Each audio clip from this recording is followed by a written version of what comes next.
বুঝলি বাবাই, আজকে একটা জিনিস না আমার খুব ইচ্ছা করছে, বুঝলি তো? কি ইচ্ছা গো? আরে সিঙ্গারা খেতে ইচ্ছা করছে। তুই দেখ এরকম বিকাল হয়ে গেছে, চা আর সিঙ্গারা, গরম গরম সিঙ্গারা একটু চা। সে তো আমারও ইচ্ছা করছে, কিন্তু পয়সা আমার আরে? কাছে নেই। পয়সা নেই? না।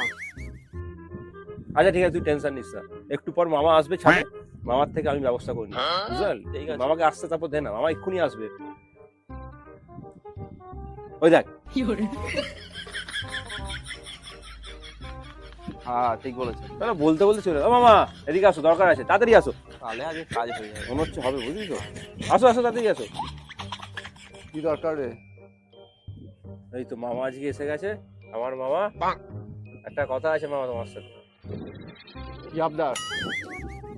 আমি আজকে কোনো আবদার ফাবদার মানতে পারবো না। আচ্ছা দাঁড়াও না একবার। মামা আজকে আমাদের একটু সিঙ্গারা খাওয়াতে হবে গরম গরম। কি হয়েছে?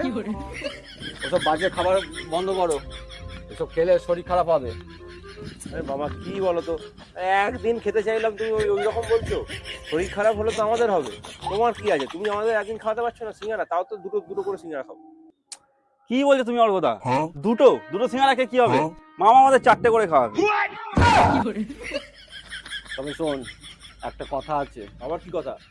কথাটা হলো, ডাক্তার বলেছে আজ থেকে কাউকে কিছু খাওয়াতে বারণ করবে। কি রে ভাই? এই আবার কিরম ডাক্তার? জানি না ভাই, এরকম ডাক্তার তুমি, ডাক্তার কখনো আমার কাউকে কিছু খাওয়াতে বারণ করে না, সেটাই আমি বুঝতে পারছি না। এই আবার কিরম ডাক্তার গো? বুঝতে পারছি না আমি তো এই প্রথম আমার মানে ছাড় ছাড়, কি বাদ দে। বলবো আর? মামা মামা একদম পুরো চেঞ্জ হয়ে গেছে, মামা খাওয়াবে না বলে এরকম যা নয় তাই বলে বেরিয়ে গেল।